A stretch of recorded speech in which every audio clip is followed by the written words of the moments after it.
Well, hello and welcome to our second IUCN WCEL Early Career Group webinar. And our topic today is the Sustainable Development Goals. And hopefully I can get this slide to work. So we're looking at the Sustainable Development Goals and the law. So as we all know, a few weeks ago, the Sustainable Development Goals were launched with much fanfare, and the United Nations Secretary General talks about how the goals will ensure that poverty is eradicated, prosperity will be shared, and even climate change will be tackled. And he even calls the goals a turning point for our world. So there are some among us who are a little bit more cynical, and quite a few questions remain as far as the goals go. And these include how managing trade-offs between the huge number of goals, how they would be implemented, and importantly for us, what the role of law is, and as well as the interactions between the many different laws that the Sustainable Development Goals involve, as well as sustainable development itself. So to help us to deal with these universal goals, tonight we are going to go around the world. We have 5 very interesting speakers who will be taking us through, hopefully addressing some of those issues to do with the complexity of the goal and how it deals with law. So first of all, our early career groups always very grateful to the support given to us by the WCEL, and we're really delighted today to have as our distinguished senior WCEL speaker, Dr. Volker Mauerhofer from Vienna University and also the UNU, and he will be talking about the contribution of law to achieving sustainable development.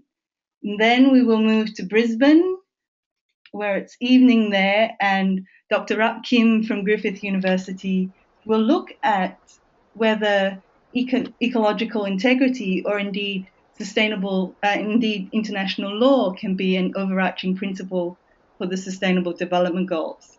After that, we will move to the Dominican Republic, where J.Martinó will look at the specific issue of climate change and disaster risk management to do with the goals. And then over to Asia, to Lahore in Pakistan, where Taimur Khan will look at green energy and how that interacts with the Sustainable Development Goals. And finally, moving into the specifics of implementation, Dr. Nafises Jafarzadeh, who is in Boston early in the morning there, will be looking at the issue of data assessment and monitoring for the Sustainable Development Goals. But I know you're all really, really keen to listen to our speakers, but before we go there, a little bit of housekeeping. So our listeners at home can probably see down the very bottom, I'll move my panel over so hopefully you can see my cursor. There's a chat function, so feel free to have a discussion that relates to the speakers as we go along. And at the end of each speaker, we'll take a question from the chat box, and one question after each speaker and a discussion at the end. So in order to fit all of our 5 wonderful speakers in, we've asked them to keep to about 10 minutes, and they have been warned that at about 10 minutes they'll get an individual message in the chat box. And I apologize in advance if I need to tell people to wrap up after the 10 minutes, but I'm sure we're going to have a very interesting discussion. So right now, I'm going to move to Volker Mauerhofer from UNU as well as the University of Vienna. And as I said, we're really happy to have Volker as one of our presenters, as not only does he have this very interesting interdisciplinary background, that spans across economics and law and also environmental science, but also a whole lot of knowledge about sustainable development. And as you will see, if you have a look in the handouts section of our webinar, there are a range of publications by Volker that relate to his presentation. So over to you, Volker. Cheers. So hello, everybody. Greetings from Vienna, or from Austria at least. Can you hear me? I can hear you fine, but I can't see your screen. So if you could press show screen.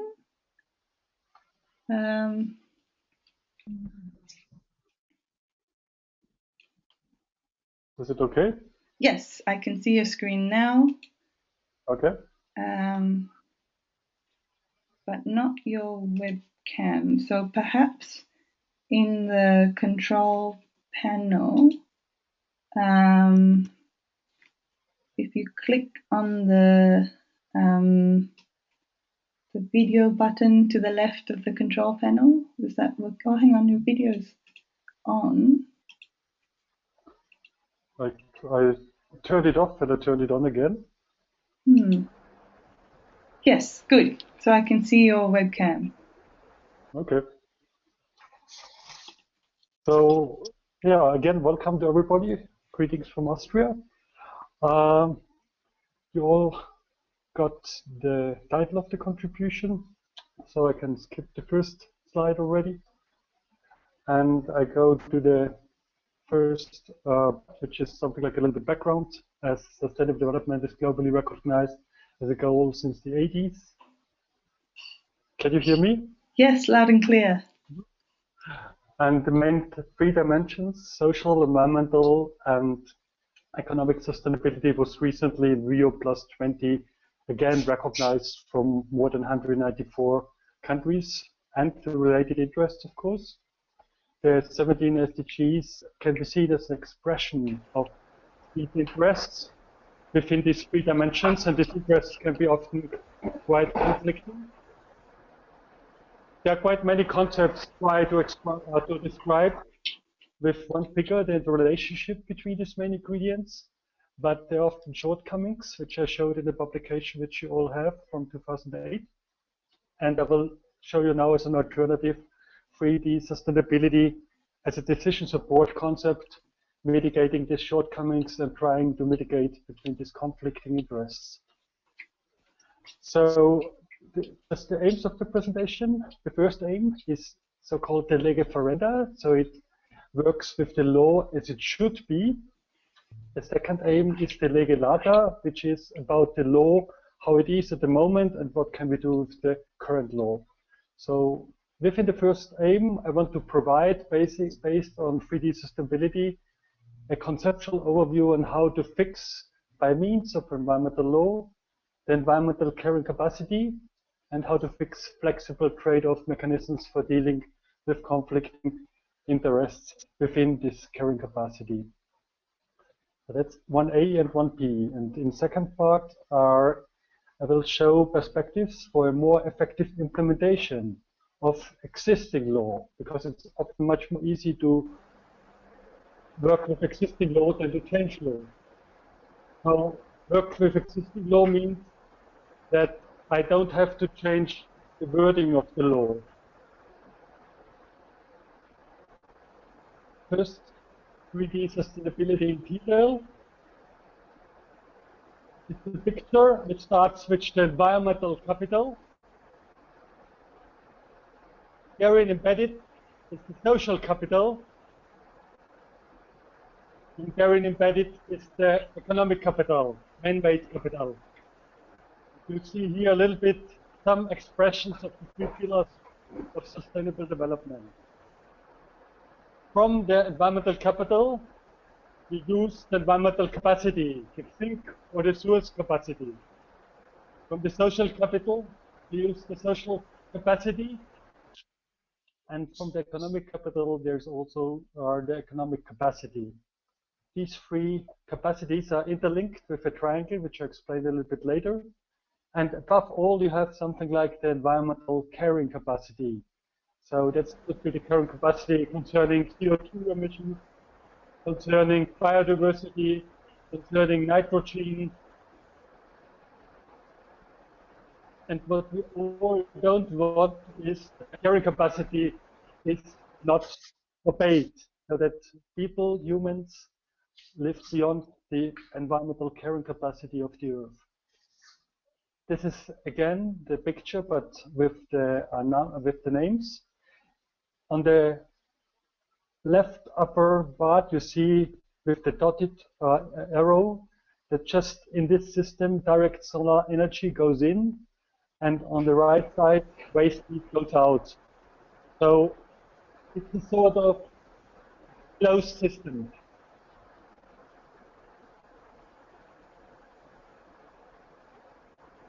We come now to point 1a, fixing the environmental carrying capacity.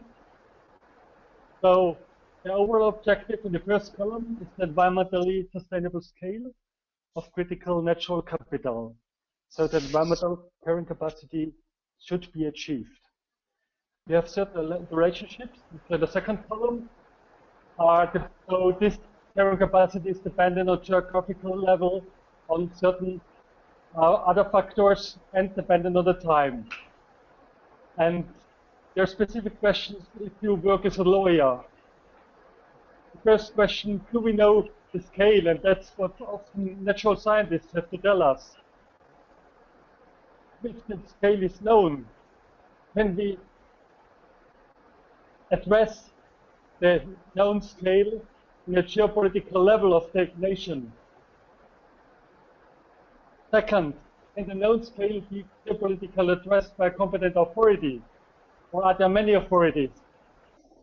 Third, can the known scale be geopolitical addressed in a proper way?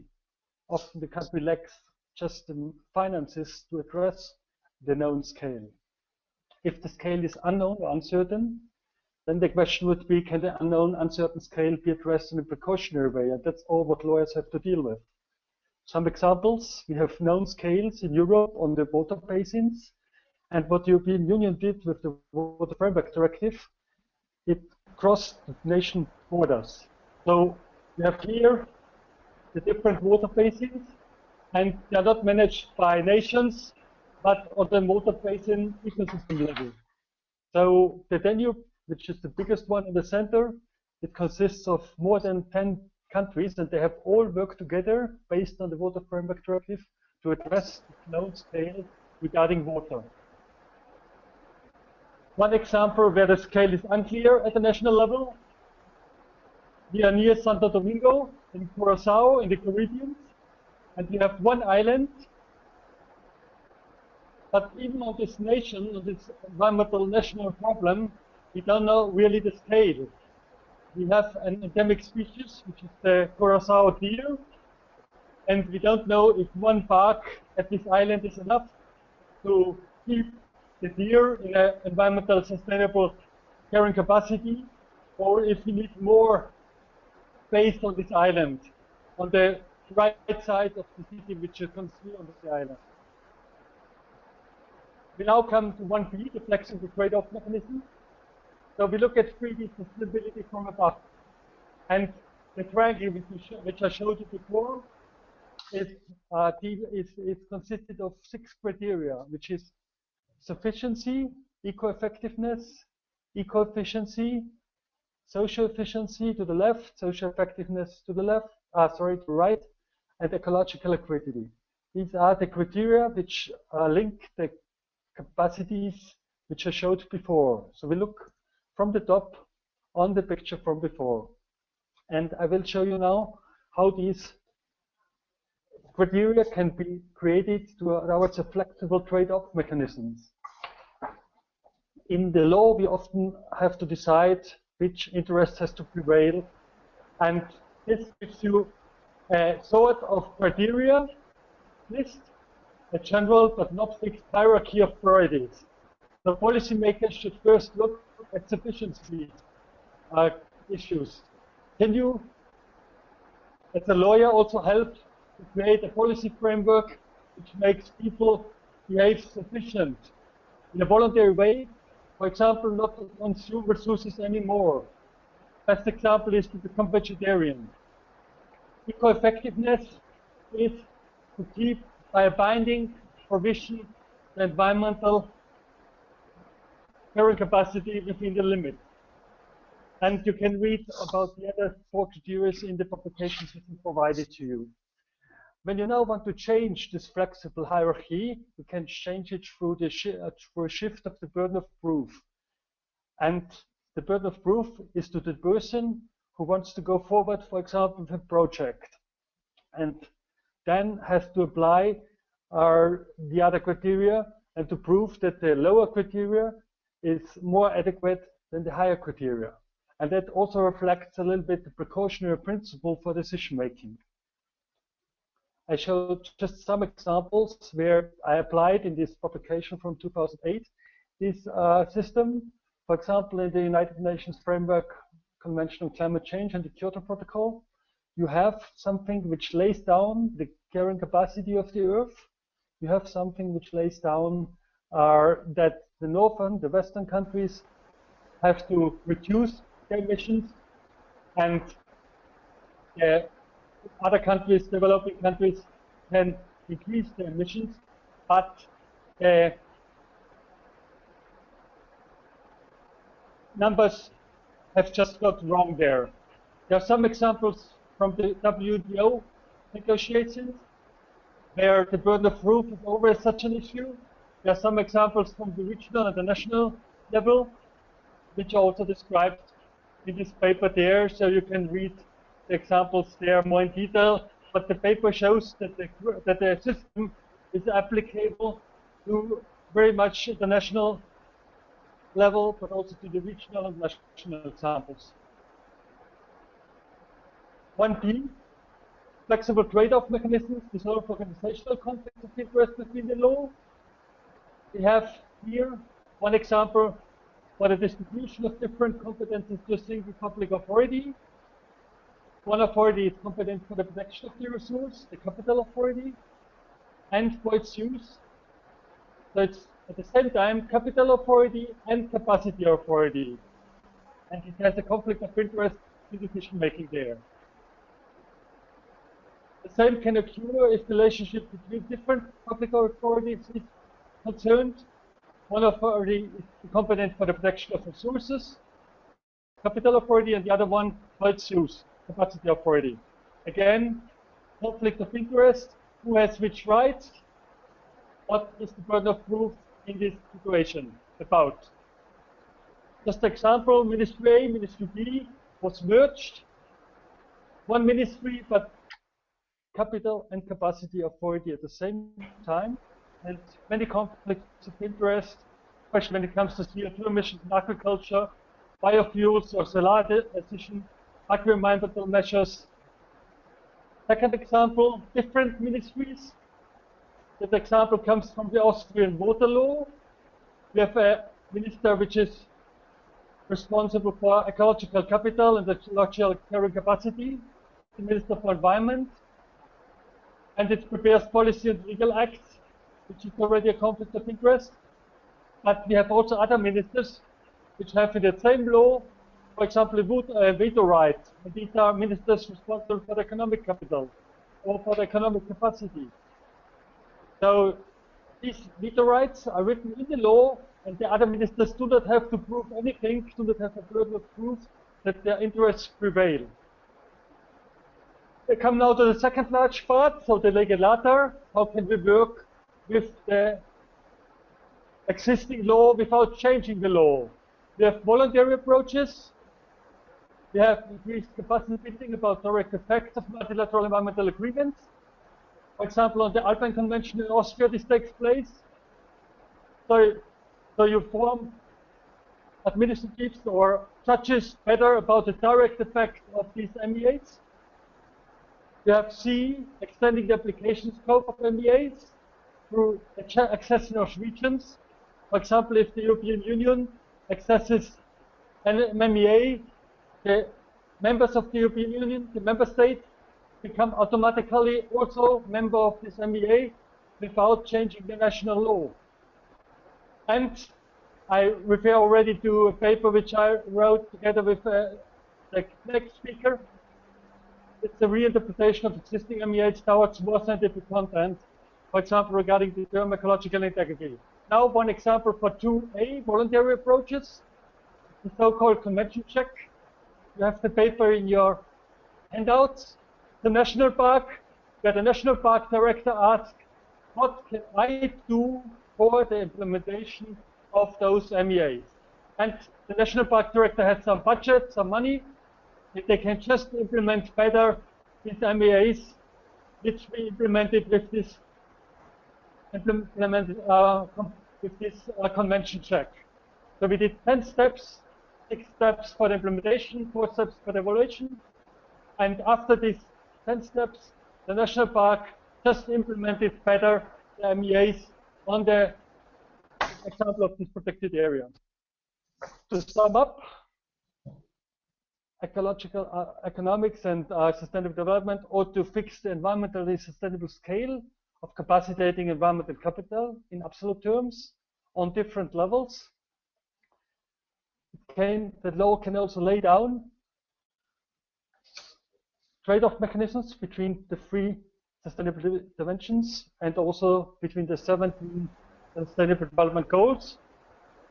And third, the law should additionally address more voluntary bottom-up approaches for its improved implementation, approaches for the improved implementation that do not need a change of the wording. There are some literature. The first 3 papers you have in your handouts. The 2 second ones are additional ones. The last one especially is a new book just coming out, which you see here. Please feel free to ask your library to offer to get it. And that's another thing which might be interesting for all of you. We have a call for papers for a special issue on legal aspects on ecosystem services. The first date, 2016, 15th February. Submit the abstract, an extended abstract, and yeah, let's try to perhaps publish something together. Thank you. Excellent. Thanks so much for that, Volker. And I'm sure you'll be fine with us sharing that information about the chapters and the book. I'll get that off you and share that with our group more widely. Yes. Excellent. Thank you. Pleasure. If there's any questions from our attendees while we switch over to our next speaker? If not, I've got... Hello. Hi, Rak. I'm switching to Rak as our presenter. And as is the connection okay? Sorry. One quick question for Volker. I can't see any questions from our attendees, but it was interesting how you were talking about the issue of scale and also giving an example of the EU and the Water Framework Directive. And do you think, given the EU's principle of subsidiarity, whether that would be helpful or any directions that can be taken from the EU in terms of how they look at the issue of scale and potentially for looking at sustainable development in other jurisdictions? Mm-hmm.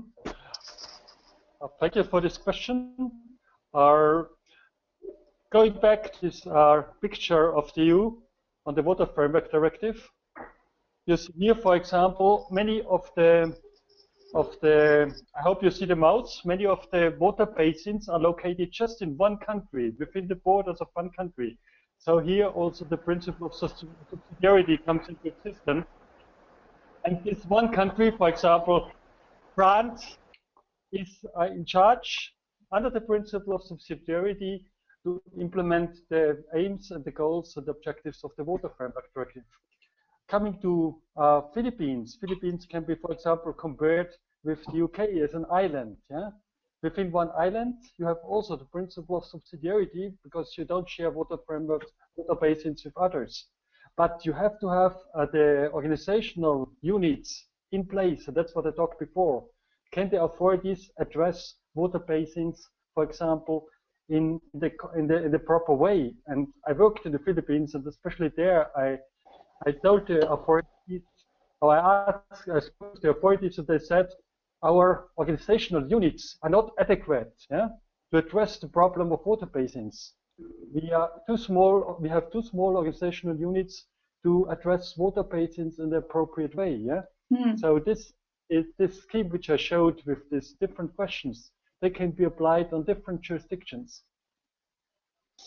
Good. Yeah, thanks very much. I'm sure there'll be many more questions when we get to our main discussion at the end. I'll move now on to our next presenter, Rakhyun Kim from Griffith University. And again, really excited about having Rak talk to us today. He's what I would call probably a global citizen, having grown up in Busan and then moving to New Zealand and now in Australia and working all around the Pacific as well.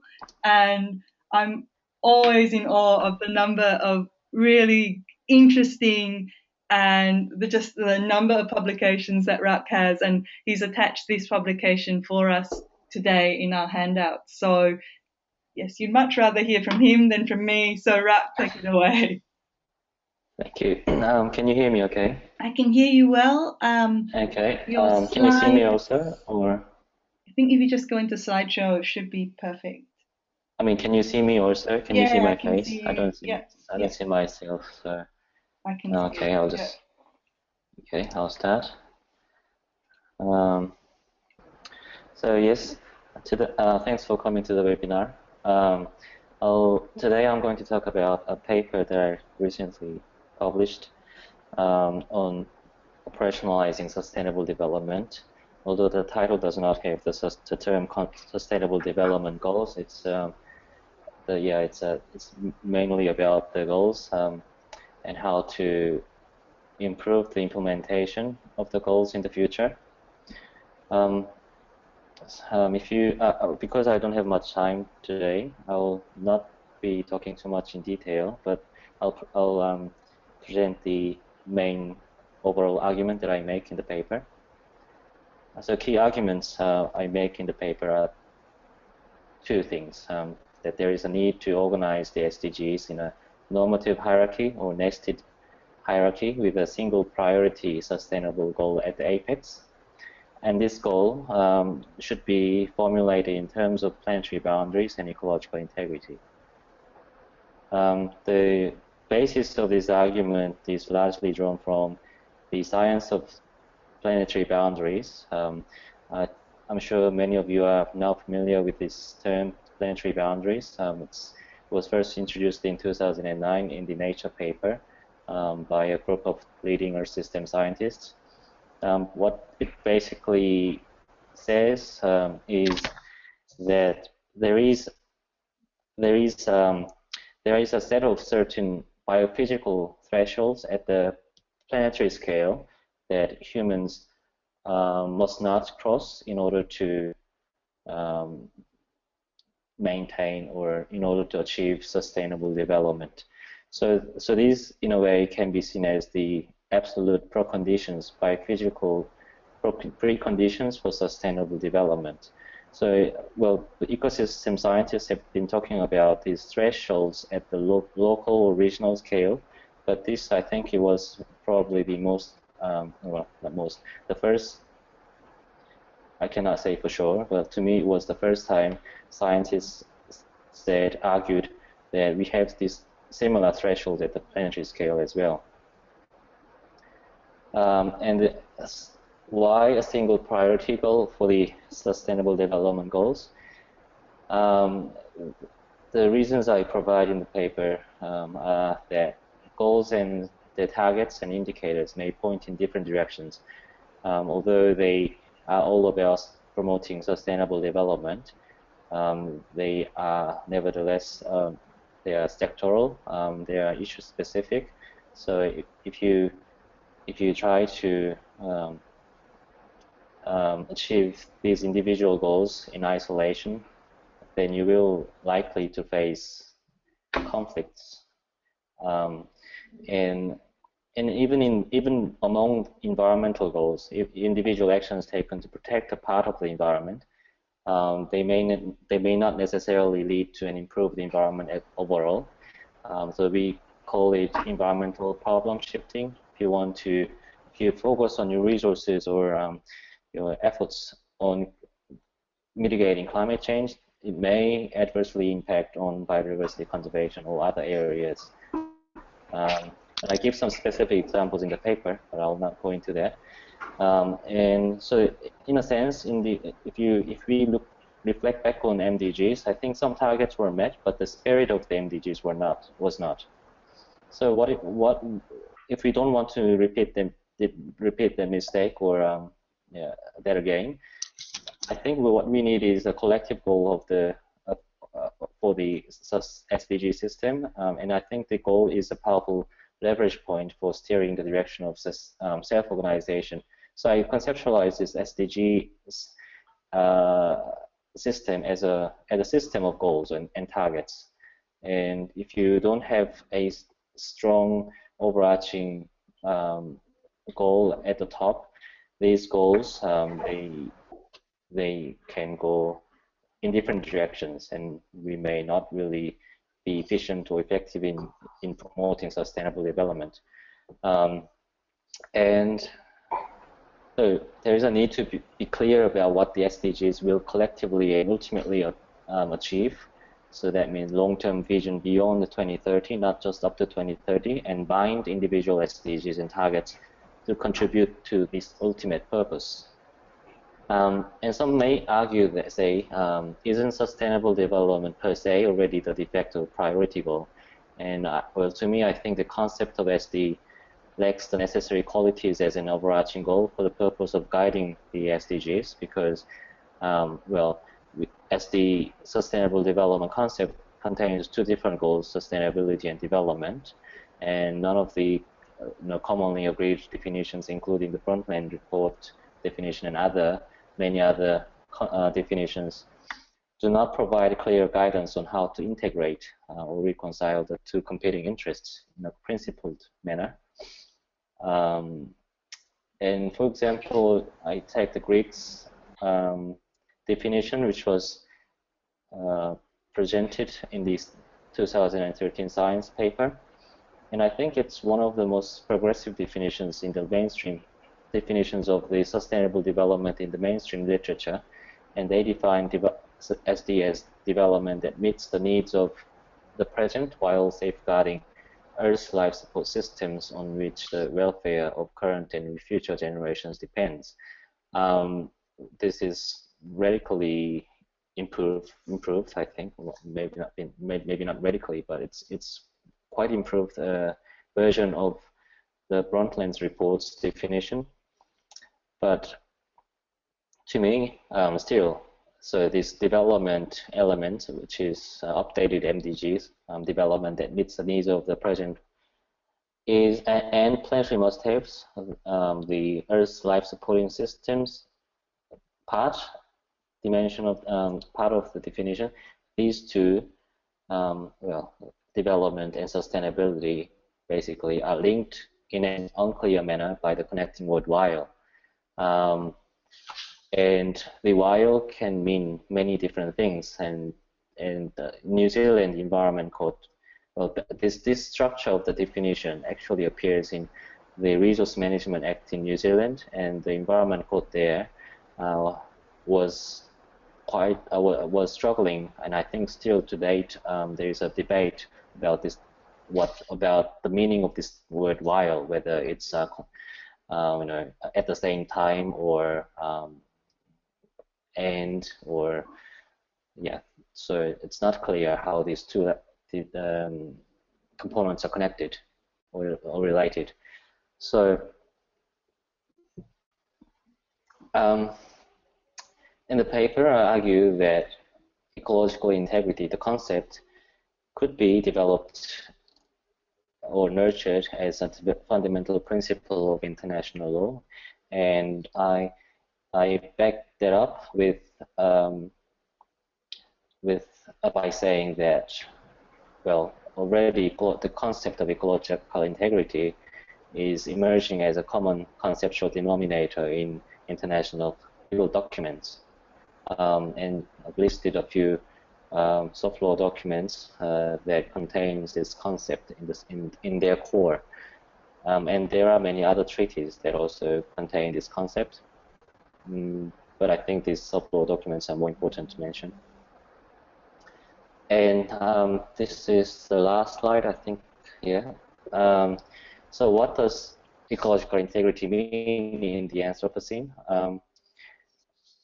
Well, if you upscale, well, ecological integrity, the concept has been used largely in the park context. But if you upscale that to the global level, it could mean that the combination of the biodiversity and ecosystem processes that characterize the biosphere as a whole during the Holocene epoch. I mentioned the Holocene epoch because ecological integrity is temporal concept. It's not static. Integrity changes, and it's a kind of a temporal identity of a system. So if you talk about, when we talk about ecological integrity, I think it's important to talk about when we are talking, what the time in which we are talking about this concept, and because Holocene is the only time in Earth's history that we know for sure humans can be supported, human lives can be supported.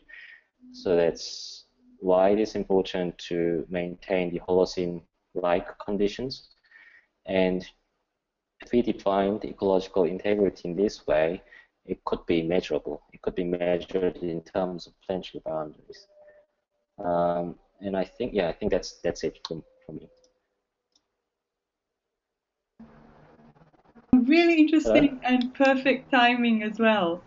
I've got a whole lot of other questions for you. Probably I'll leave that to the discussion. I can see Volker already has a question up for you, which is about can the environmental carrying capacity be understood as a planetary boundary, and whether at the subnational, national, and supranational scales as well? Yes, I think, well, I'm sure the concept of planetary boundaries, when it was developed by the scientists, was built upon several existing concepts, and I think it was the environmental carrying capacity is one of them, and others were, I can't really remember exactly, but yeah, similar concepts. So environmental carrying capacity, I'm not a scientist to really comment on the difference or similarity between those two concepts, but to me they are very similar. But the carrying capacity of the Earth as a whole could be, yeah, I think it refers to something similar to what the concept of planetary boundaries refer to. And subnational, national, supranational scales. Well, planetary boundaries is mainly about supranational scale, but it could be broken down into those lower scales, I guess. I think that's pretty much like what I can say in relation to that question. Yeah, I think with the planetary boundaries as well, there's some talk about some of the boundaries are more sensible at more national, non-planetary scales and that sort of thing as well, isn't there? Yes. Like biodiversity, I think it was more sensible to talk about biodiversity at regional scales or local scales, I think. Yeah. And then like climate at more planetary level scales or something. Yes, yeah, definitely. Yes. Yeah, that's right. I've seen it from the papers, I think, yes. Oh, interesting. Yeah. So thanks very much, Rak. I'll now move on to Yomayra Martino. And interesting that we've just ended on talking about climate change because Yomayra has a lot of experience as coordinator of the third national communication of the Dominican Republic on climate change.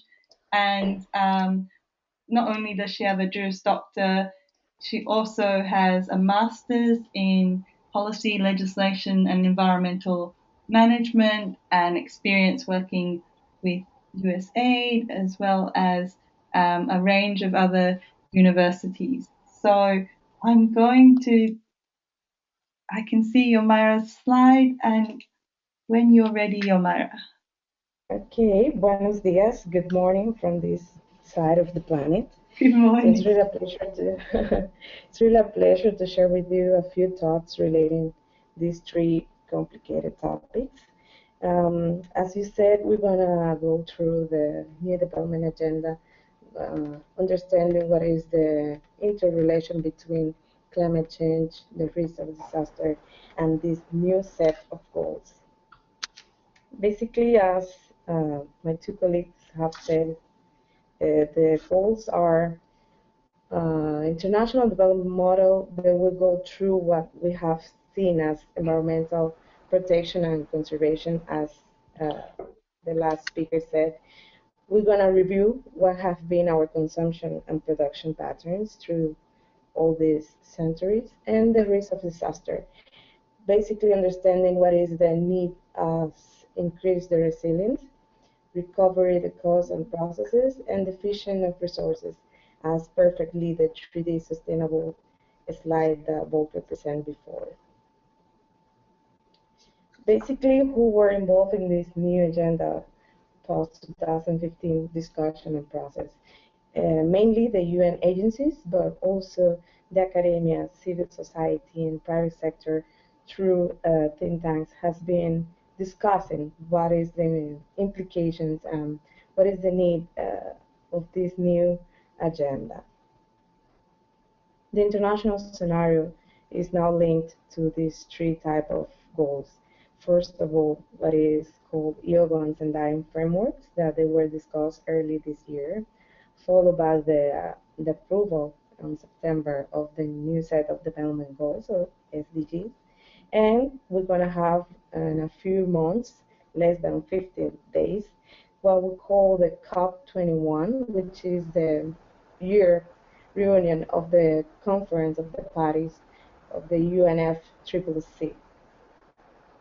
The main objectives of IUCN and DIME frameworks are the one that you're seeing on the screen.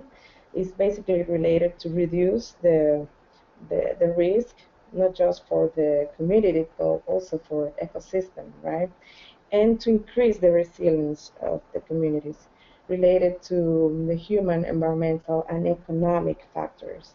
This is related also to climate change, and we'll see it in the next slide, because climate change represents a potential risk for countries as Dominican Republic. We are a small island development state, but also we are located in the hurricane storm path. So phenomena like torments and hurricanes, storms, pardon me, can increase our vulnerability not just to risk, but also to the climate change issue. And that's why we're trying to correlate these three frameworks. Talking about the SDGs, as you know, are the new indicators of development.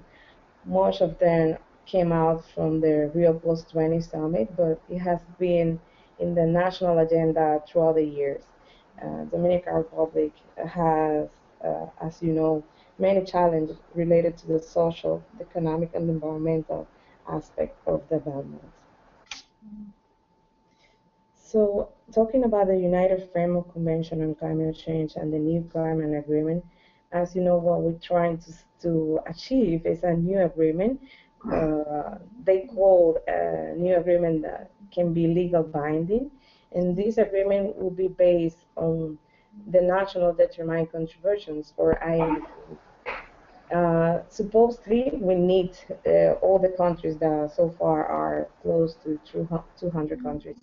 We need the INDCs of all countries before December, when the negotiations will take place on Paris.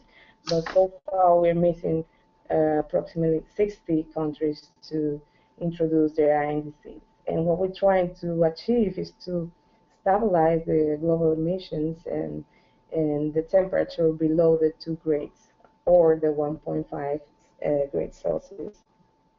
And this new legal agreement we'll try to set specific commitments related to the mitigation of the greenhouse gases emissions.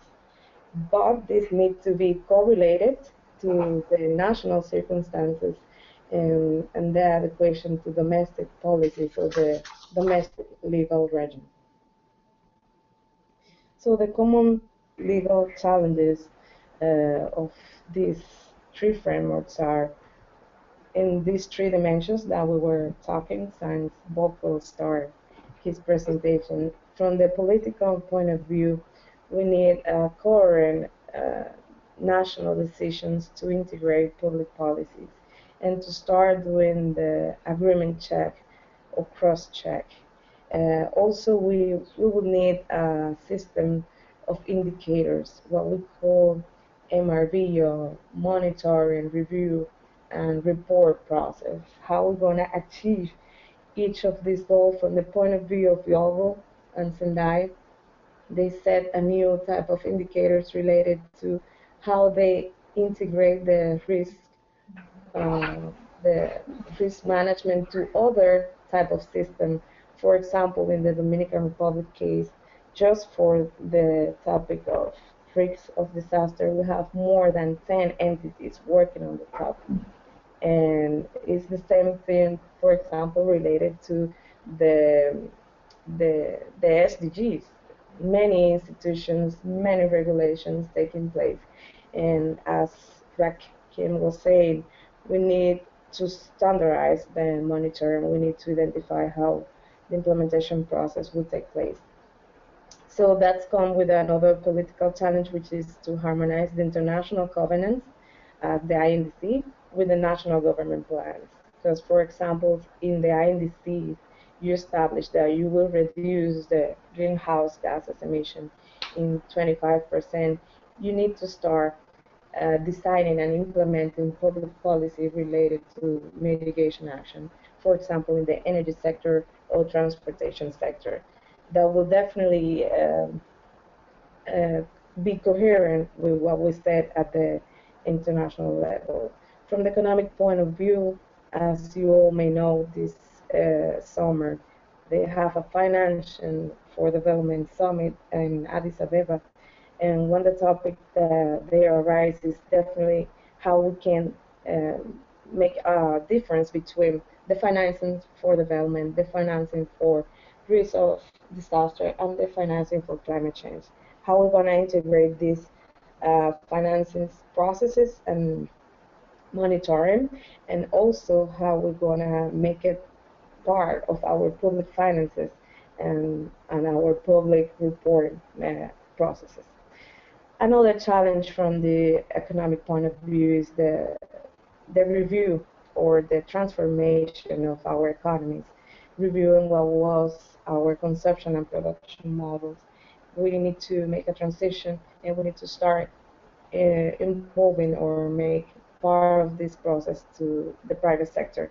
Private sector is the one who can make the trade-off of this economic challenge.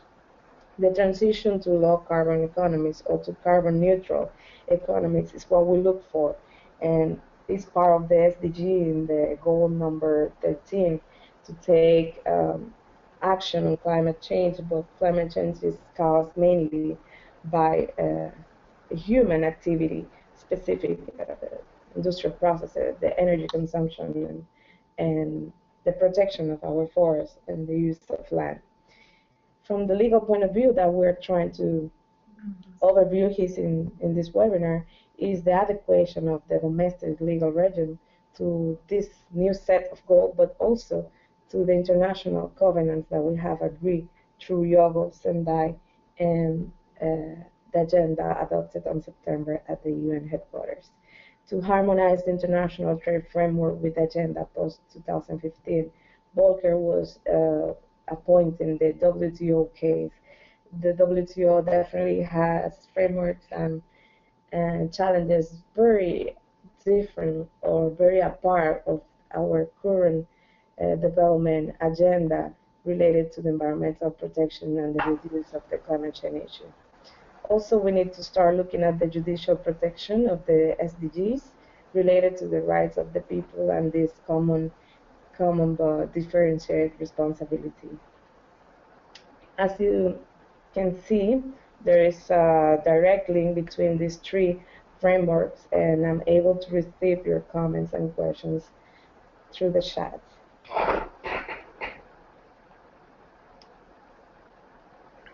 Okay, thanks, Yomayra. That's really interesting, and it also gives us a sense of even just the small section of where the overlaps and interactions are of such a complex issue. I can't see any particular. Hang on. Oh, I've got a question from Arvin Jasrosha, and his question is, if all the INDCs combined together are not sufficiently robust enough to combat 2 degrees, will we be overstepping the planetary boundary? That's a great question and a great timing, because currently, right now in Bonn, Germany, the secretary with the parties are reunited in order to analyze if the INDCs already submitted at the state are enough to agree a new framework on December. And definitely, since we're missing approximately 60 countries, we don't know if the current commitments reach our global goal. So definitely there will be a bridge, a gap between the INDCs of all the parties and what we need to reduce in order to accomplish the goal of the UNFCCC. Thank you. Yeah, and we're already starting to see a lot of overlaps between the three presenters that we've already had, and I think it also leads very well into our next panelist, Taimur Khan, who would be talking about green energy and the sustainable development goals.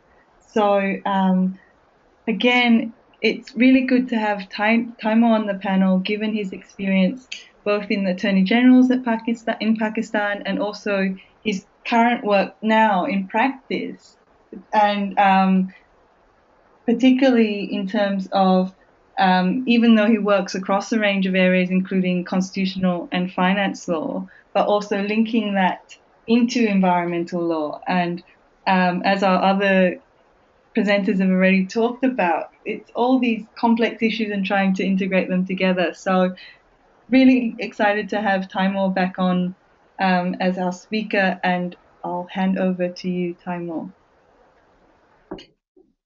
Well, hello everyone, and can everyone hear me? I can hear you loud and clear. I can't see you though. Okay, I think that there may be a problem with my webcam. So should I start? Yeah, probably just go ahead. Yeah, thanks. Okay, so thank you very much for that introduction. Let me just start by saying that it is both an honor and privilege to be joining as a panelist for this second webinar. And I would also like to acknowledge Dr. Michelle for her commitment in organizing this webinar and for bringing people coming from different backgrounds, different areas together. And so far we have heard excellent presentations and some of mind-boggling ideas. Now, keeping in view of the time constraints, I would like to focus the thrust of my presentation today on two main issues. I would like to just briefly talk about sustainable development, particularly green sustainability or energy sustainability, some of the existential challenges that we face due to non-availability of basic electricity and the need for transitioning into a low-carbon, clean energy-based system. And on top of that, apart from just a legal analysis, if I may, I would also like to propose certain solution to the energy crisis that we face, of making the sustainable development goal, that is to say, i.e., of ensuring provision of clean, affordable, reliable, sustainable energy just about for everyone. So if you look back for most of the history of man, it rather appears, or it was widely assumed, that the natural resources of our planet, the soil, the air, the water, the climate, were merely gifts granted by the nature for unlimited consumption, and that there were no costs related to it. And only until recently we have come to recognize that this is not the case. And it doesn't take for rocket scientists to understand there are certain environmental costs associated with our economical development. And if I can turn to my next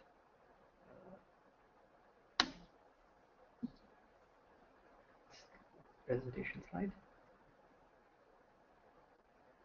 So as you can see, the polar bear, it's either standing or sitting on that polar ice cap or whatever is left of it, and I'm sure even the polar bear gets it. So there's a growing mismatch of what we demand of the natural resources of our planet and of the nature's capacity to actually deliver. So, and this is practically for this reason that the idea of sustainability was given rise to, and I think that the birth of this idea could be attributed to certain legal turn of events. Can everyone hear me?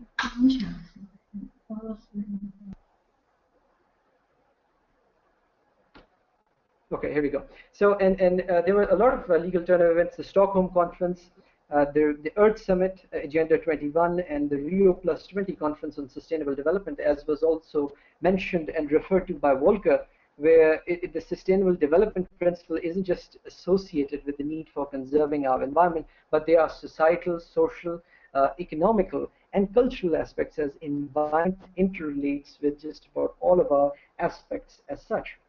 And we can't just stress too much on environment, then we also have to place reliance and emphasize on the pressing needs of providing social justice, employment for everyone, protection of livelihood, and protecting just the social aspects of the people. So coming to the energy crisis situation, as we see that by certain estimates of the UN, by 2050, our population is expected to grow to about 9 billion. And that essentially means that our energy demands would by then more than have doubled. And presently we are depleting and degrading our planet to meet our exploding demand for food, water, material goods, yet millions remain in poverty. The income gap distribution has widened, income gap disparity, the rich are getting richer, the poor are even worse off than they were before. And so this population certainly is a big challenge. There's this US politician, I think he's running for the US president, Bernie Sanders, if anyone has heard his name. And he also has said in one of his recent debates that for the last 40 years, the American middle class is disappearing. The income is rather concentrated in the top 1% of the population that controls about 40% of the natural resources. I don't know why I have his slide in my presentation, but he had really good facial gesture. So from the perspective of a developing country, in view of the energy crisis, there are two main challenges we face. First, there are about 1.6 billion people living in the world that don't have access to basic modern energy. I mean, talking about the electricity to light a bulb, to read some book, to pump drinking water, or to even to listen to radio broadcasts. And their long-term environment sustainability is rather overshadowed by the immediate concern about energy access and affordability. And on the other hand, our overwhelming reliance on fossil fuels is altering Earth's climate, and it is contributing to global warming and some of the global challenges that are coming alongside. So now in a country like Pakistan, there is another problem that we are facing. We don't have electricity. Pakistan is so unique that we are facing a power outage of up to 6 to 8 hours on a daily basis. And these are the cities I'm talking about. In the rural areas, the power outages go as high as 16 to 18 hours. So here in our country, we have the money to pay for electricity, and still we don't have the power capacity. We don't have the energy to function. And the immediate casualty of this problem would be businesses that unfortunately have to take breaks every time the power goes out. They're just waiting for the light to come back. Jobs are being affected, economical activity is going down. And the reason why I emphasize that energy crisis is one of the biggest issues is because for failing to cater for it, it gives rise to poverty, hunger, health crisis, climate change, and so many other issues. So in a way, the other sustainable developmental goals are associated with this sustainable development goal of making sure that everyone should have some form of clean energy. And now, in terms of the solutions that have so far been presented are that one could opt for renewables, that you could invest in some sort of solar, biomass, geothermal, resources, but the problem is that A, they are too expensive, and B, they don't give too much of energy. Now, in a country like Pakistan, where our installed capacity is 28,000 megawatts, and we are running a shortage of something about 7,000 megawatts, we are interested in a ready-made solution rather than waiting for other countries or other businesses to come and set up a plant, because it would take rather too long, maybe 25 years before we actually come out of this mess. So in a way of wanting to just give and present a solution to the energy crisis that is faced not just by Pakistan, but all the developing countries around, is in recognizing that we have all the natural resources available at our doorstep, and all we need to do is to open up and commit to working together. Now, how can we actually do so? So we recognize that every country has a transmission grid network, and Pakistan, India, Bangladesh, China, every country has a transmission grid network from where they are able to deliver and transmit electricity from one point to another. And it would be my proposal that if we could all interconnect all of the grid stations of the world, and we could then ensure that country A could get electricity from country B that has a surplus. Now, the problem is that energy so far has been at the center of geopolitics, and countries use this as a tool for serving their own political ends. We have seen it with Russia and Ukraine situation. We have seen it with China, Africa, and even with India and Pakistan. India offered to give some electricity to Pakistan, but Pakistan refused because we don't want to come under their control or domination. And so here, if the lawyers were to come in, and there could be an international arrangement where there could be an international agency, maybe under United Nations or some other international body, that would legislate on this subject and make arrangements for this global interconnected grid network system.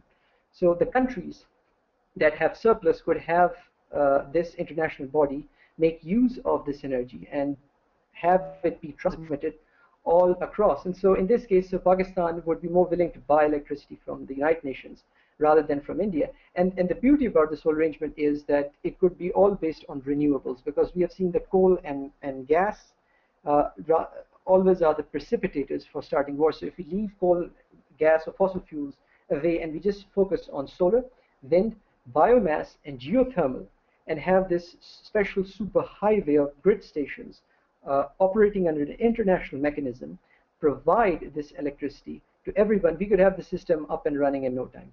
And it would ensure that even the remote corners where people don't have electricity for meeting their basic needs, they could have some form of solution. Now, if you look at the developing, and I know I'm running out of time, so I'll just close by saying that in terms of the developing countries, if we see that 70% of geothermal sources are found in developing countries. Developing countries have more than half of the global renewable power capacity. Brazil produces most of sugar-derived ethanol. We see examples of Kenya in the world as being a leader in terms of solar panels.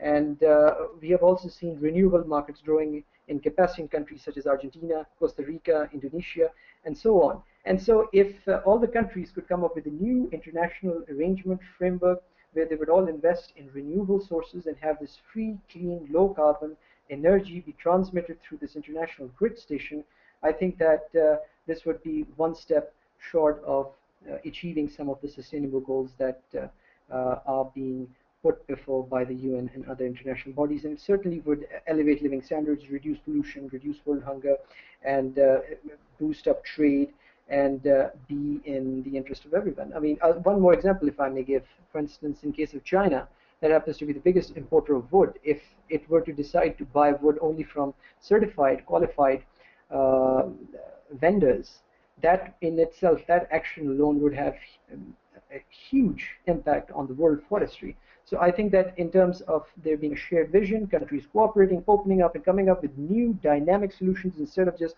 looking at the legal frameworks we have, which may not necessarily have the solutions that we need to meet the challenges of this 21st century. Turning over to Michelle.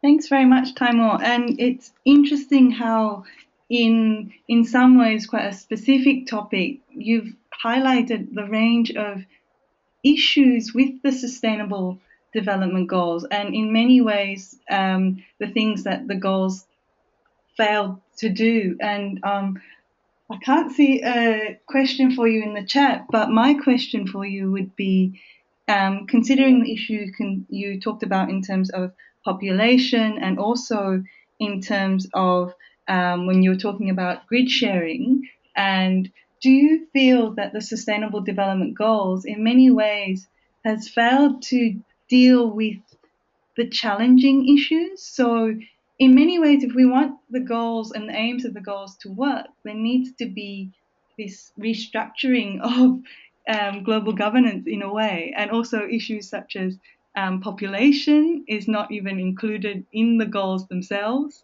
So I'm just wondering what your perspective is in terms of the way in which the goals have tiptoed around the more challenging issues. I think some of these goals overlap. It's not necessarily the case that all of these goals go in a separate direction. I mean, they may be overlap, maybe in some instances they may not be overlap. In my example, especially a country like my country, Pakistan, where people don't have electricity, people are out of jobs because their businesses have shut down. Their livelihood is in danger, and as a result of hospitals and filtration plants not working due to lack of electricity, this is affecting the filtration systems, i.e. the water systems, and has now begun to create health hazards. So just for not having electricity, even though this problem may not be recognized as an issue in developed world, where a power outage is rather a rare phenomenon in developing countries, 10-hour outage every day is a big issue. And so some of these other issues that form part of the Sustainable Development Goals that may not necessarily be impacting the developed world are necessarily being created as a result of lack of electricity. And so unless we get the electricity back online, we won't be able to reduce any of those other sustainable development goals, such as ending hunger and poverty and making sure that clean water is provided to the residents. And so I think that they are interrelated, and we certainly need to work around the issue rather than just be particular about one specific issue without understanding or studying its impact and consequences on the other issues. Yeah, thanks. And again, we're starting to see how, that overlap between all of our presenters and looking at ways in which you can somehow implement this huge list of goals and the extent to which they interact so extensively. And that leads very well into our next presenter, Nafisa Jafazadeh, who is an interdisciplinary scholar. Again, another one on our very interdisciplinary panel that we've had today. And Nafisa is looking at data assessment and monitoring for the SDGs, and was actually in New York during the summit. So she has an interdisciplinary industrial and academic background and holds degrees in environmental engineering, science, management, and law. I don't need to say anymore. Nafisa, over to you. Oh, wait, I think I may have, hopefully you should work now. Nafisa, sorry, I had your microphone. Oh, sorry, can you hear me? Yeah, I can hear you now. Yep, great. Oh, okay, that's fine. That's fine. Hello, everyone. Well, it's quite difficult job to talk after such wonderful presentations from distinguished speakers. First, I would like to thank Michelle for her all efforts in organizing this webinar and making the opportunity for sharing our information and knowledge on SDGs, which is actually the core of my today talk. As Michelle said, yes, my presentation is about data assessment and monitoring for the Sustainable Development Goals. Now, 17 goals and 169 targets have been adopted. But the key question is how? We'll have to stop you because I can't see your screen just yet. You might need to click the button. Okay, sorry for that. That's all right. Sorry to interrupt. No, that's fine. Can you see now? It still says waiting to view. Oh, I think it's starting to work now. Yes, perfect, beautiful. Okay, Please sorry about that. Sorry. Yeah, now 17 goals and 169 targets, and we need to implement them. And there are lots of ambitious goals that I believe they are achievable goals actually. And there is growing recognition that the success of the implementation of the SDGs depends on the ability of governments, businesses, civil society to improve data for decision making and track changes over time. Lack of sufficient solid data and monitoring system to measure progress are also the current issue of international environmental law, which hamper the effectiveness of implementation. The adopted targets could be an excellent opportunity and a starting point to improve this situation. In this talk, at first,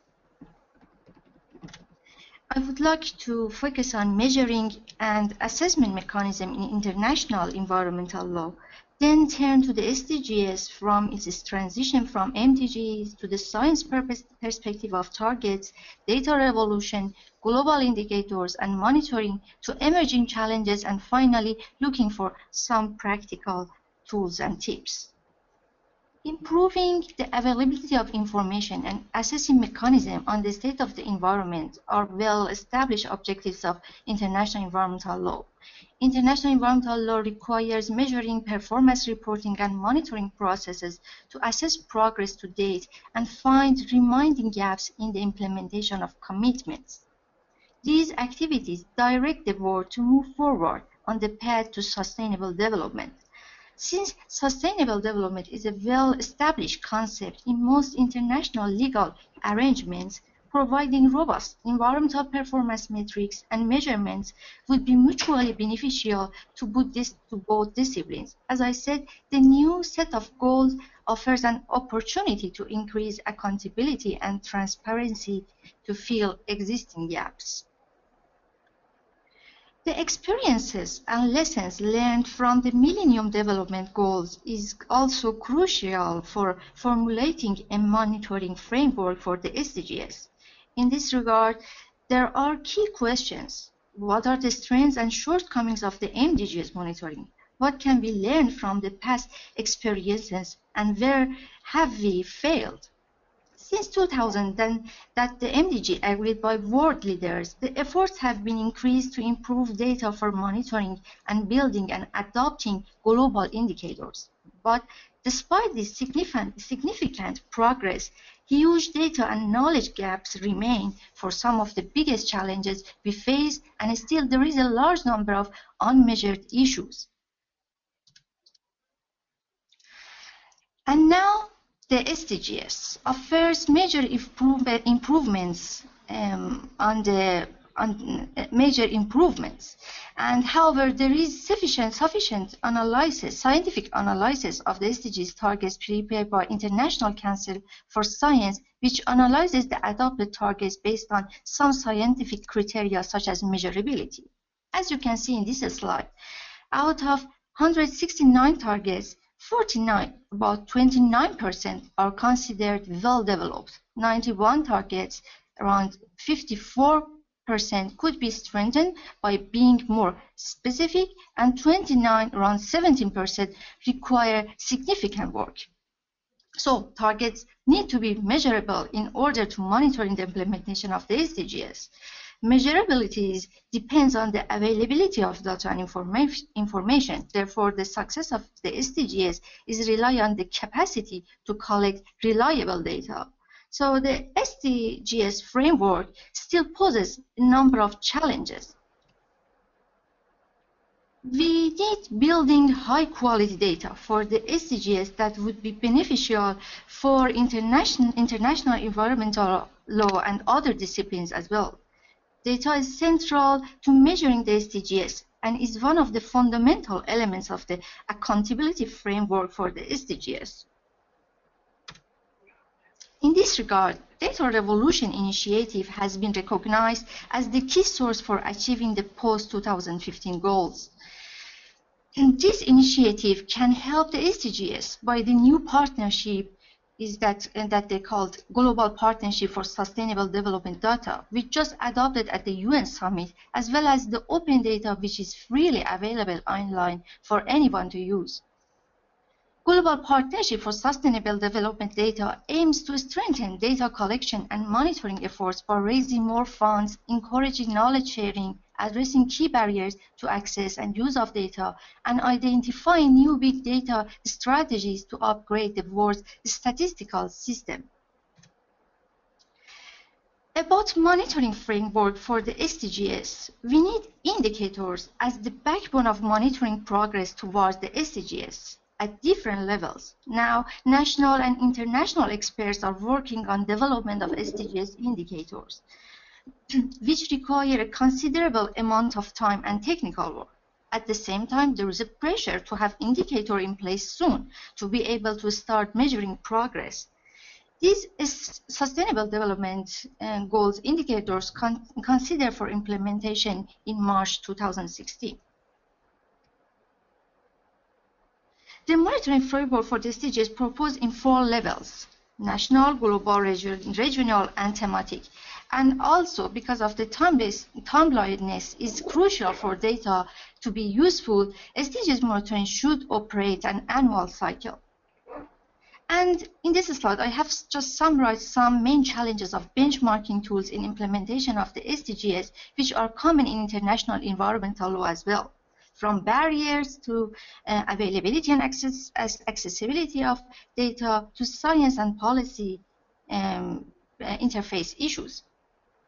And also, as our colleague Rak highlighted in his presentation, different definitions of sustainable development and also methodologies for measuring the progress can be a challenge, which leads to the establishment of different regulatory standards. Developing useful indicators is not a single progress. It requires a range of collaboration among states and international bodies, and that's why the SDGs indicators are still on developing. Also, lack of quantitative targets, and last but not least, the science policy interface issues. And finally, some practical tools and tips for improving the process of the SDGs measuring and monitoring. The important thing is keeping science involved in SDGs. Science plays an important role from making evidence-based targets and indicators to assessing progress. So they should be at the heart of plans for the SDGs. The SDGs are expected to cover a 15-year period. It means lots of changes during the period of time. Indicators must be designed in such a way to account for these changing global dynamics and to anticipate future changes. The indicator framework must also be flexible and allow for new indicators to replace outdated ones. And also they should be applicable at different levels: global, regional, national, and local. And in terms of international cooperation and capacity building, indeed, existing gaps can only be overcome through new investment and improvement of capacities, facilitating more international support mechanisms, such as information exchange, sharing of experiences, transferring technologies, and introducing the best practices practically among developing countries, could assist in developing accurate data and information and improving sufficient implementation of international law, environmental law, as well as SDGs. Moreover, SDGs needs the support of financial resources and assistance. And finally, a strong leadership by the UN is vital to ensure that global cooperation is on the right track. Supporting the establishment of global partnership initiatives for the SDGs also would accelerate full achieving of SDGs. And yeah, that's it. Great. Hello, Michelle. Hi. Yeah, that's a really interesting analysis of the range of issues, and particularly what I take away from it is in terms of the need to address the science policy framework, as well as how at the international level we would assist, in particular, developing countries to get that data.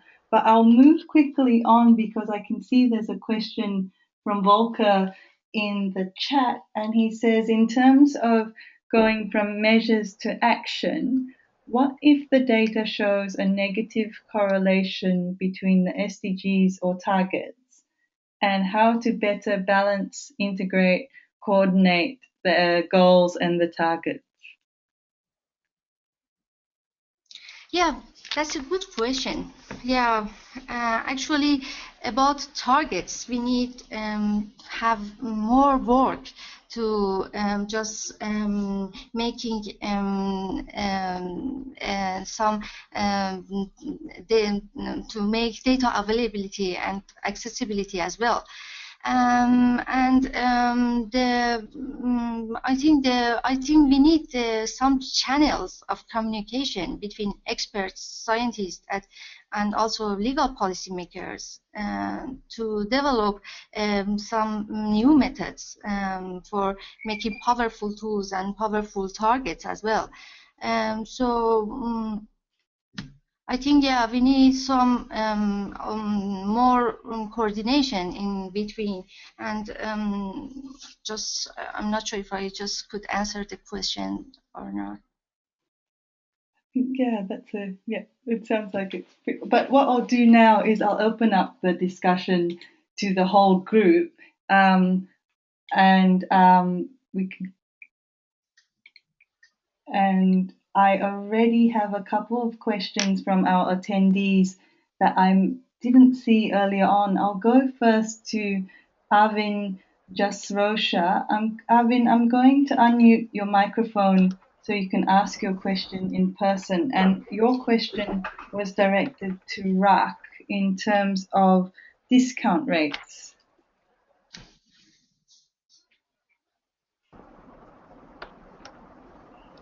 Hi, Arvin. Yeah. Hello. So go ahead and ask your question to Rak.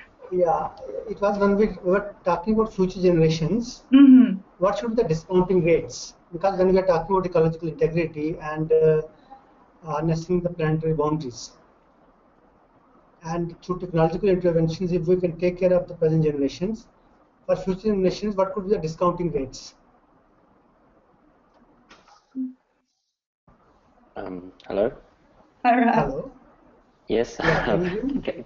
Yes, I can hear you. I didn't quite get the question. Sorry, can you please ask? Yeah, the question is, you talk about future generations.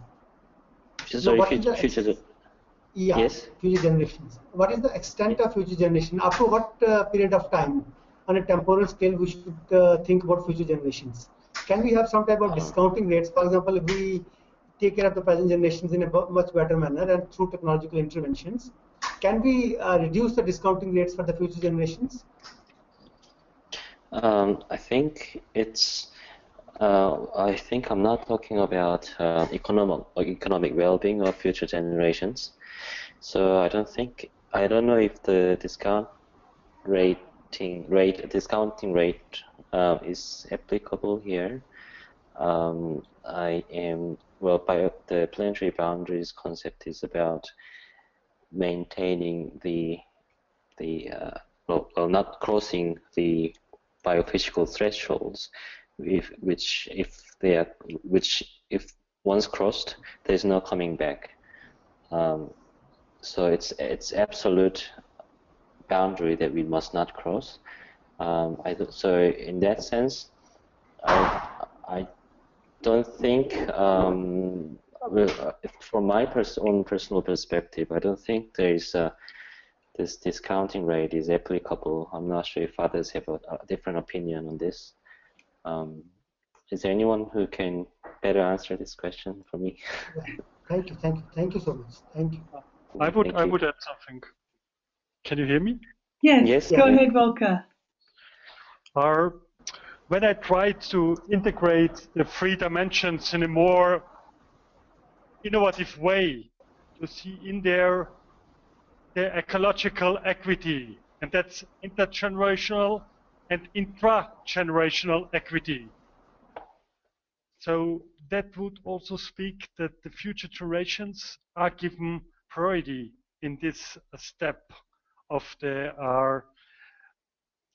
system which I introduced. And that means also negative discount rates, yeah?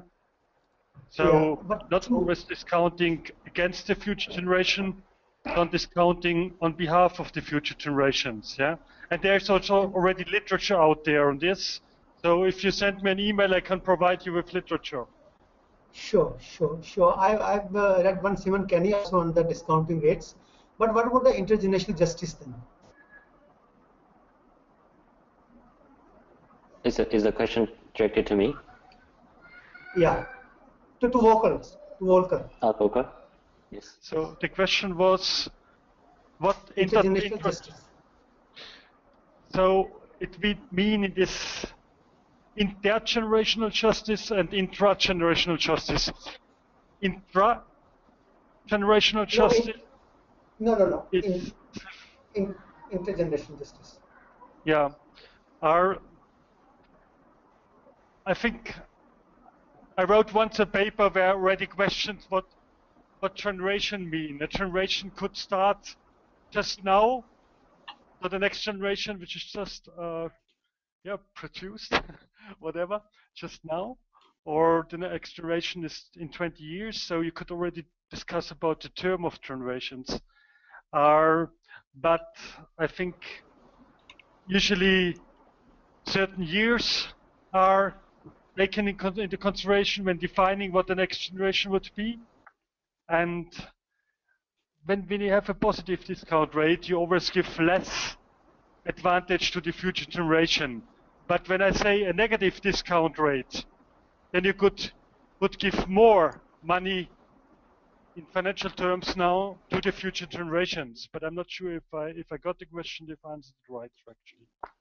Okay, I think we might move on because there are a few other questions coming through. The next one is I'm going to switch to Callum Murdoch, who has a couple of questions for Taimur. Just a sec while I get Callum's.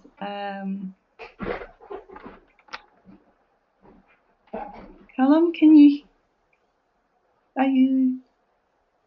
is your mic on? I'll try again, but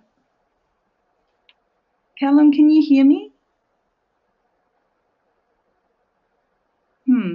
Well, I've got the questions here, and Taimur, the first one is what your take is on large-scale solar plants.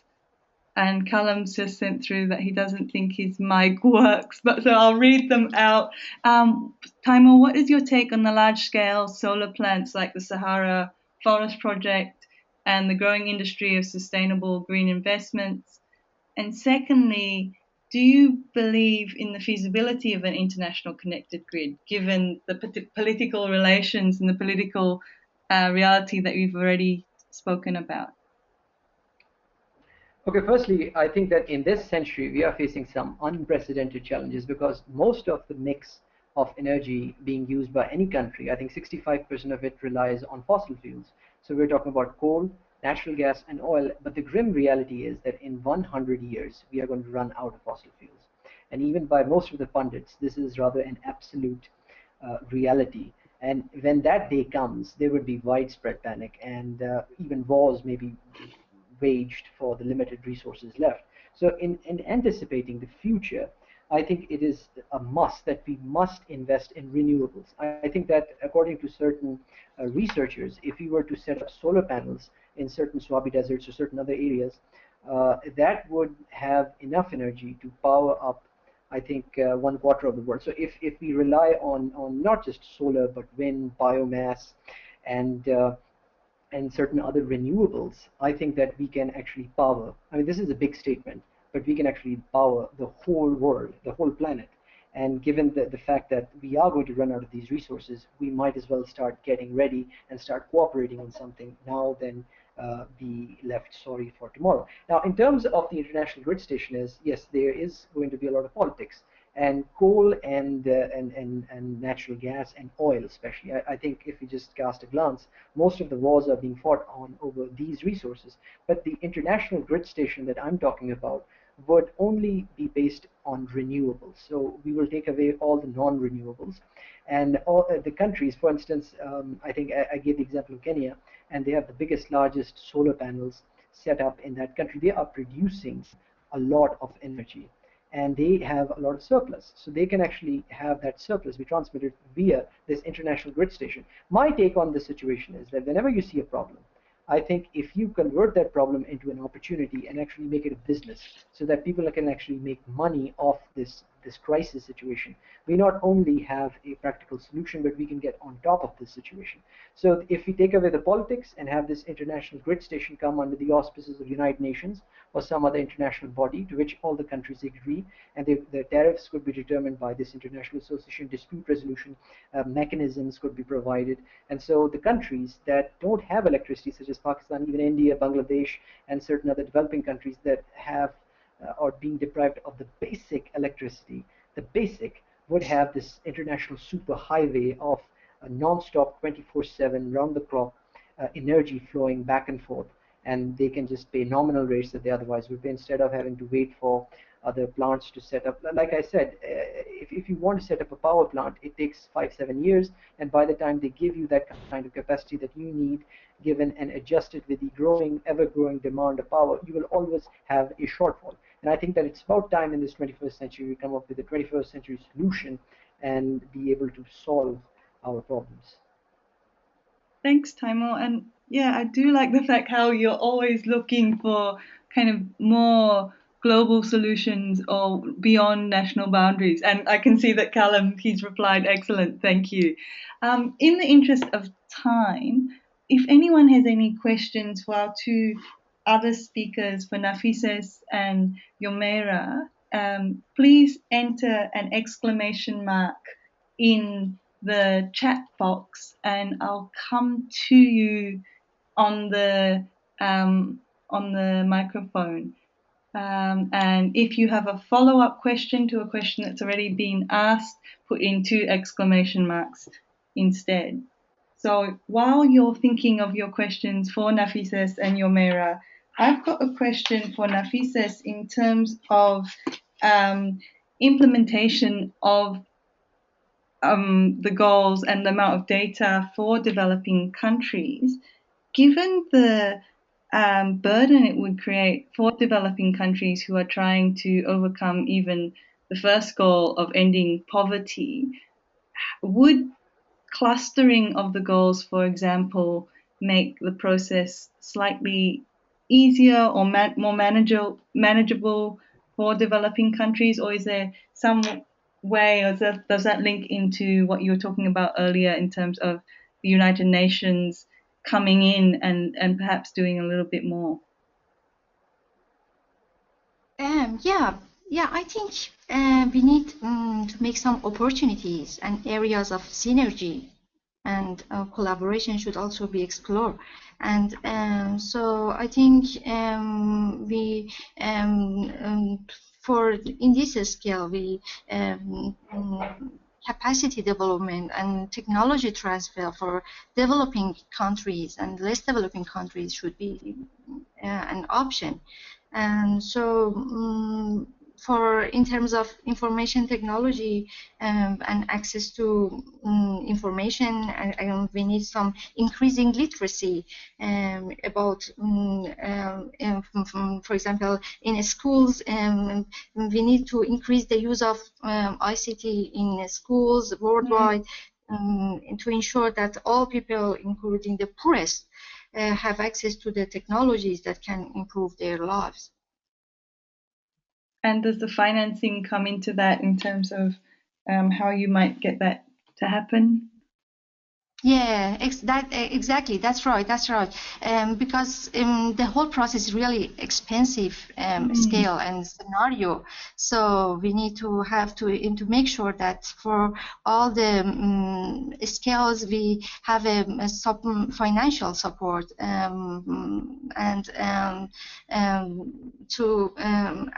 for example, for some other, because the goals cover a vast range of issues spanning from water use, energy, food, agriculture, health. So we need a huge financial resource for that.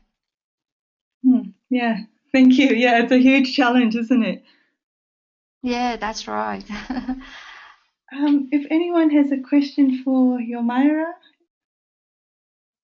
if not, I do. I'm wondering, Yomayra, I was really interested in looking at when you were talking about the judicial protection of the Sustainable Development Goals, if you could expand a little bit on what that would look like. Well, thank you, Michelle. For example, in the case of the energy access as a public service, isn't still related with the national legal system, how you can actually guarantee or protect the collective right to energy access. Still in the Dominican Republic, with lack of a constant and universal service of the electricity, which is one of the SDGs, but it's also part of the promotion of mitigation action and part of the adaptation process. So energy access is still looked as a human collective right, but it's part of how we can grant other type of rights, as for example, health and education. So definitely it's a huge challenge how we're gonna assess and promote different domestic regime in order to protect those rights. So do you see this happening more at a legislative level or maybe in judicial interpretation or? I think it can be a judicial interpretation entrance, right, in order to change the law. Because changing the law, as Volker initially says, is a process very complicated and maybe it's slower than the process of development and how the legal regimen works at the public level. Great, excellent. If you've got a last final burning question, get that through very quickly. And it doesn't look like there is, but there has been a really interesting discussion tonight or this morning, depending on where you are. And just a really big thank you to all our presenters. Once again, it's just been a really interesting discussion. I really appreciate how much effort you've put in, and as well as all the different perspectives you've brought to this really complex issue. So you might not be able to hear it, but the hands, and you've got a loud applause all around the world. Thank you once again. Thanks to you all. Thank you, Michelle. Thank you. See ya. Thank you, Michelle. I can see it. Okay, I'm going to end the webinar now, but thanks again. Yeah, thank you all. Bye-bye. Bye-bye. Thank you. Bye. Thank you for listening. Thank you.